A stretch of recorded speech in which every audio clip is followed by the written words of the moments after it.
Mutual fund investments ചെയ്യാൻ ആഗ്രഹിക്കുന്ന വ്യക്തികൾക്ക് ഇൻവെസ്റ്റ്മെന്റ് അത് ലംസമാണെങ്കിൽ, അതായത് വൺ ടൈം ഇൻവെസ്റ്റ്മെന്റ് ആണെങ്കിൽ അത്ര നല്ലത്. ഇനി വൺ ടൈം ഇൻവെസ്റ്റ്മെന്റ് ചെയ്യാൻ പൈസ ഇല്ലാത്ത ആളുകളാണെങ്കിൽ SIP എങ്കിൽ നിർബന്ധമായിട്ടും ചെയ്താം. എന്ന് വെച്ചാൽ മാർക്കറ്റ് അത്രയും ഡൗൺ ആയിരിക്കാണ്. ഇതിനേക്കാളും ഡൗൺ ആയിരുന്നു, ഇപ്പൊ അപ്പായി വരുന്നുണ്ട്.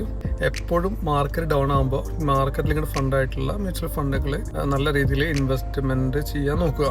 മനസ്സിലാവുന്ന രീതിയിൽ ഒരു ഉദാഹരണം പറയാം. ഇപ്പൊ നിങ്ങളുടെ കയ്യിൽ 1 ലക്ഷം രൂപ ഉണ്ടെന്ന് വിചാരിക്കുക. നിങ്ങളെ തൊട്ടപ്പുറത്ത് നല്ല ഭംഗിയിലൊരു പറമ്പുണ്ടെന്ന് വിചാരിക്കുക. ആ പറമ്പിന് സെന്റിന് 50,000 രൂപ എന്ന് വിചാരിക്കുക. ഈ 1 ലക്ഷം രൂപ കൊണ്ട് നിങ്ങൾക്ക് 2 സെന്റ് മേടിക്കാൻ പറ്റും. കറക്റ്റ് അല്ലേ? ഇനി മാർക്കറ്റ് ഡൗൺ ആയി, ഈ പറമ്പിന് വില കുറഞ്ഞു, സെന്റിന് 20,000 രൂപ വരെ എത്തി വിചാരിക്കുക. അപ്പൊ നിങ്ങൾക്ക് ആ 1 ലക്ഷം രൂപ കൊണ്ട് 5 സെന്റ് മേടിക്കാം. ഇതേ പ്രിൻസിപ്പിൾ തന്നെയാണ് മ്യൂച്വൽ ഫണ്ട് ഇൻവെസ്റ്റ്മെന്റ്സിലും ഉള്ളത്. മാർക്കറ്റ് ഡൗൺ ആകുമ്പോൾ ഒരിക്കലും നമ്മൾ ഇൻവെസ്റ്റ്മെന്റ് വിഡ്രോ ചെയ്യാൻ പാടില്ല. ഇൻവെസ്റ്റ്മെന്റ് അപ്ഗ്രേഡ് ചെയ്യാൻ നോക്കുക.